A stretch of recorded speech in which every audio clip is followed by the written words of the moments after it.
Hello future doctors, welcome to SRB science. SRB science की quiz फटाफट series में आज हम चैप्टर नंबर 4 रिप्रोडक्टिव हेल्थ का फर्स्ट क्विज करने वाले हैं। इसके पहले हम लोगों ने 3 चैप्टर के क्विजेस ऑलरेडी कर चुके हैं और उन सभी का लिंक आपको डिस्क्रिप्शन बॉक्स में दिया हुआ है। तो यदि आप में से किसी ने मिस कर दिया है तो वहाँ जाकर आप देख सकते हैं, उन क्विजेस को भी लगा सकते हैं।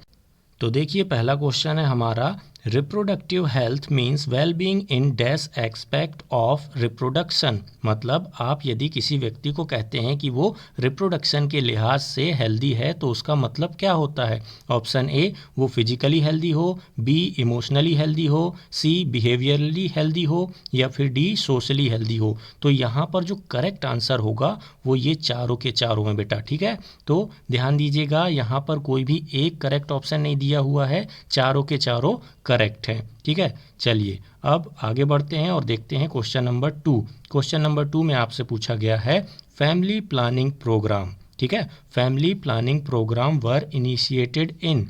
फैमिली प्लानिंग प्रोग्राम कब इनिशिएट हुआ था, इंडिया की बात हो रही है। ए 1950 में, बी 1971 में, सी 1951 में, या डी 1997 में। तो ये जो फैमिली प्लानिंग प्रोग्राम है वो इंडिया में पहली बार हुआ था पूरे वर्ल्ड में, ठीक है। तो वर्ल्ड में फर्स्ट कंट्री थी हमारी इंडिया जिसने फैमिली प्लानिंग प्रोग्राम को इतने बड़े लेवल पे किया था। और कब स्टार्ट किया था, 1951, यानी कि ऑप्शन नंबर सी।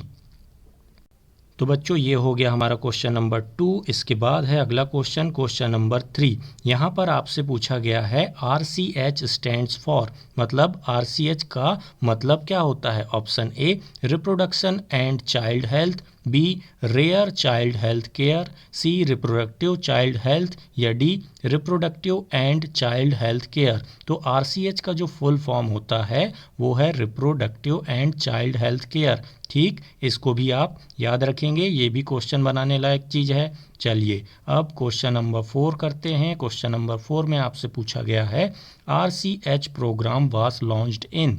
इंडिया की ही बात हो रही है फिर से। RCH प्रोग्राम कब लॉन्च हुआ था। Option A 1950, option B 1971, option C 1951, D 1997। तो ये हुआ था कब, 1997 में, ठीक है। तो RCH प्रोग्राम कब लॉन्च हुआ था, 1997। क्वेश्चन नंबर 4 का करेक्ट आंसर ऑप्शन डी। अब बच्चों देखिए question number 5, amniocentesis is dash. मतलब एमनियोसेंटेसिस के हिसाब से नीचे जो 4 ऑप्शन दिए हुए हैं वो कौन सा फिट बैठता है वो आपको बताना है। अब यदि किसी बच्चे को एमनियोसेंटेसिस के बारे में पता है तो बहुत अच्छी बात है, यदि नहीं पता है तो एमनियोसेंटेसिस का एक छोटा सा वीडियो लेक्चर का लिंक हमारे इस वीडियो के डिस्क्रिप्शन बॉक्स में दिया हुआ है, आप लोग वहाँ जाकर उसे देख सकते हैं। अब देखिए क्या है यहाँ पर, amniocentesis is sex determination test, B legal in India, C cause of female foeticide, या D all of the above. तो एमनियोसेंटेसिस के लिए ये तीनों चीज़ें करेक्ट हैं, ठीक है। ये सेक्स डिटर्मिनेशन टेस्ट भी कहलाता है और इंडिया में लीगल भी है। हालांकि जो नियम है इसके बहुत टफ हैं पर लीगल है इंडिया में, ठीक। और कॉज ऑफ फीमेल फिटोसाइड तो ये भी करेक्ट है। यदि एमनियोसेंटेसिस से सेक्स का डिटर्मिनेशन हो जाता है तो इसी वजह से कुछ लोग बच्चियों के भ्रूण को अलग कर देते हैं, ठीक है। तो इससे क्या होता है, फीमेल भ्रूण हत्या इंक्रीज होती है, तो ये बात भी करेक्ट है। तो करेक्ट आपके ऑल ऑफ दी अबव, यानी कि तीनों स्टेटमेंट जो लिखी हुई हैं वो सारी की सारी करेक्ट हैं। अब इसके बाद क्वेश्चन नंबर 6, यहाँ पर आपसे पूछा गया है मार्क द इनकरेक्ट, ठीक है। Mark the incorrect reason for high population growth. High population growth के लिए इनकरेक्ट स्टेटमेंट आपको बताना है। Option A, rapid decline in death rate. मतलब डेथ रेट में रैपिड डिक्लाइन होने से क्या पॉपुलेशन ग्रोथ होती है, ये वाली बात करेक्ट है, पर आपको क्या ढूंढना है, इनकरेक्ट ढूंढना है। दूसरा, डिक्लाइन इन MMR। मतलब जो मैटरनल मॉर्टिलिटी रेट है वो डिक्लाइन होगा तो ग्रोथ होगी, ये वाली बात भी करेक्ट है। Increase in IMR। यदि इन्फेंट मॉर्टिलिटी रेट बढ़ेगा तो पॉपुलेशन घटेगी या बढ़ेगी, घटेगी ना, तो ये वाला हो गया इनकरेक्ट। और डी क्या है, increase in number of people in reproductive age. मतलब जब रिप्रोडक्टिव एज के जो पॉपुलेशन है उसकी ग्रोथ होगी तो स्वाभाविक सी बात है पॉपुलेशन ग्रोथ होगी। तो यहाँ पर A, B और D करेक्ट हैं, C इनकरेक्ट है। आपसे पूछा गया है इनकरेक्ट, तो करेक्ट आंसर आपके लिए इस क्वेश्चन के लिए ऑप्शन C होगा। क्वेश्चन नंबर 7, हम दो हमारे दो स्लोगन वाज गिवन फॉर, मतलब हम दो हमारे दो जो स्लोगन दिया गया था वो क्यों दिया गया था। पहला, इंक्रीज द एमएमआर, मतलब एमएमआर को इंक्रीज करने के लिए। B, reduce the IMR, IMR को रिड्यूस करने के लिए। एमएमआर और आईएमआर का जो फुल फॉर्म है हमने पिछले क्वेश्चन में आपको बताया है। C, increase the population growth. D, reduce the population growth. तो हम दो हमारे दो क्यों दिया गया था ये स्लोगन, ताकि पॉपुलेशन को कंट्रोल किया जा सके। ठीक, तो क्वेश्चन नंबर 7 के लिए करेक्ट आंसर जो होगा वो है ऑप्शन डी। अब question number 8, question number 8, an ideal contraceptive should be, मतलब एक आइडियल कॉन्ट्रासेप्टिव में क्या क्या होना चाहिए। Option A, user friendly, correct है। बी, इजीली अवेलेबल, ये भी करेक्ट है। लेस साइड इफ़ेक्ट, ये भी करेक्ट है। मतलब एक आइडियल कॉन्ट्रासेप्टिव में ये तीनों प्रॉपर्टी होनी चाहिए, मतलब कि आपका करेक्ट आंसर हो गया ऑप्शन डी क्वेश्चन नंबर 8 के लिए। चलिए, ये भी हो गया क्वेश्चन, इजी क्वेश्चन इस चैप्टर के। अब देखिए question number 9, which one is not a natural contraceptive method. ठीक है, आपको बताना है कि इनमें से कौन सी नेचुरल कॉन्ट्रासेप्टिव मेथड नहीं है। Option A, periodic abstinence. B, coitus interrupts. C, IUDs. D, lactational amenorrhoea. तो यहाँ पर जो option A, option B, option D, ये सब क्या हैं, करेक्ट हैं, कॉन्ट्रासेप्टिव मेथड हैं। कैसी, नेचुरल, पर जो आईयूडीज है वो है आर्टिफिशियल मेथड।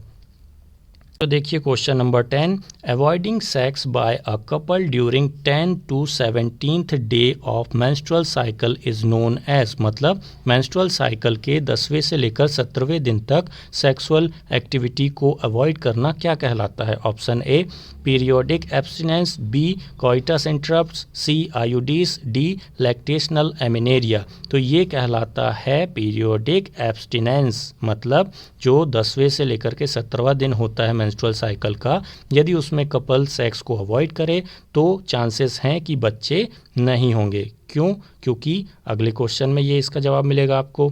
चलिए अब आगे देखिए क्या है क्वेश्चन नंबर 11 में। अच्छा, क्वेश्चन नंबर 11 में जाने से पहले आप लोग को एक बात बता दें कि जो क्विज़ फटाफट सीरीज़ है उसमें हमने चैप्टर नंबर 1 में कितने 60 क्वेश्चन किए हैं, चैप्टर नंबर 2 में 160 क्वेश्चन, चैप्टर 3 में 120 क्वेश्चन और चैप्टर 4 अभी रनिंग है। ठीक है, तो हमने अभी तक देखिए कितने सारे क्वेश्चन लगा दिए हैं क्विज़ फटाफट सीरीज़ में। यदि आप लोग अभी भी अवॉइड कर रहे हैं इस सीरीज़ को तो आप घाटे में जाएंगे। ठीक है, आप लोगों को हर एक दिन एक क्विज़ लगाना ज़रूरी है। क्यों, क्योंकि एग्ज़ाम के लिए ये सारे के सारे क्वेश्चन बहुत इंपॉर्टेंट हैं, क्योंकि हमने एनसीईआरटी की एक एक लाइन से ये सारे क्वेश्चन तैयार किए हैं। अब देखिए question number 11, avoiding insemination by couple during sex is known as, मतलब यदि कोई कपल सेक्स के दौरान इंसेमिनेशन को अवॉइड करता है तो उस मेथड को क्या कहा जाता है। A, periodic abstinence.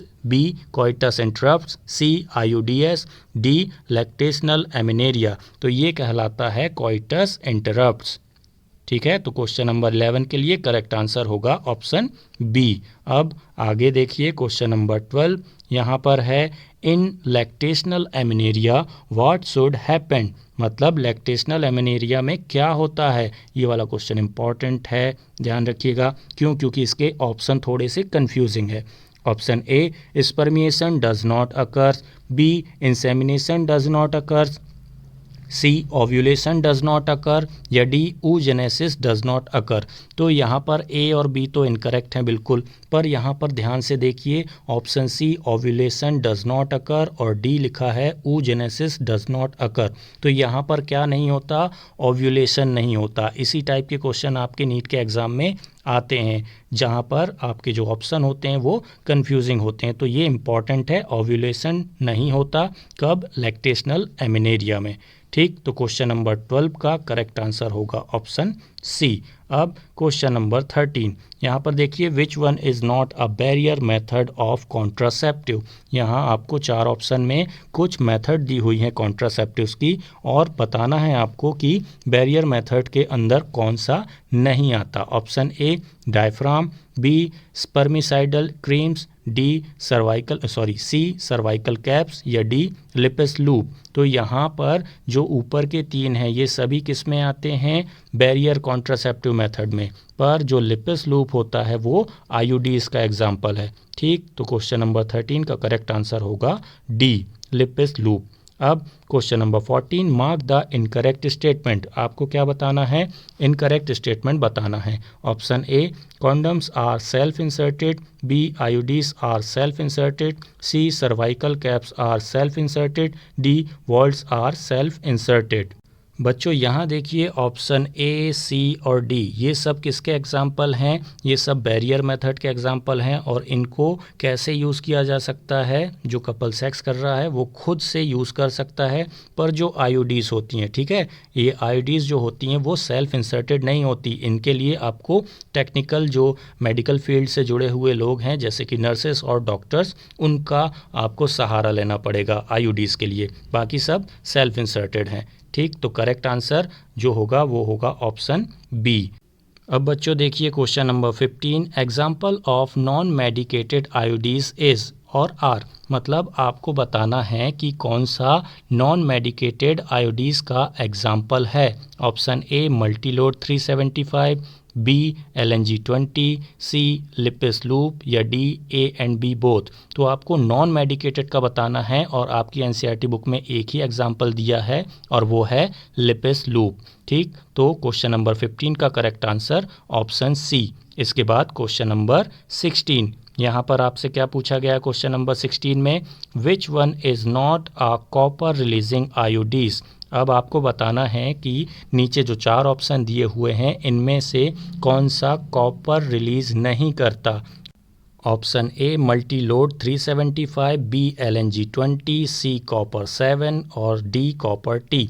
तो कॉपर 7 और कॉपर टी नाम से ही पता चल रहा है कि ये कॉपर रिलीज़ करते होंगे, पर आपसे पूछा गया है कि कौन सा नहीं करता है। ठीक है, तो यहाँ पर जो LNG-20 होता है ये कॉपर रिलीज़ नहीं करता। ठीक है, ये हार्मोन रिलीजिंग कॉन्ट्रासेप्टिव्स के अंदर आता है। अब देखिए अगला क्वेश्चन क्या है, क्वेश्चन नंबर 17। यहाँ पर पूछा गया है non medicated IUDs helps in. जो नॉन मेडिकेटेड आईयूडीज होती हैं वो किस में हेल्प करती हैं, ये बहुत इंपॉर्टेंट है, इससे रिलेटेड क्वेश्चन आया भी हुआ है। तो जो नॉन मेडिकेटेड आईयूडीज होती हैं वो किस में हेल्प करती हैं, देखते हैं ऑप्शन में क्या लिखा हुआ है।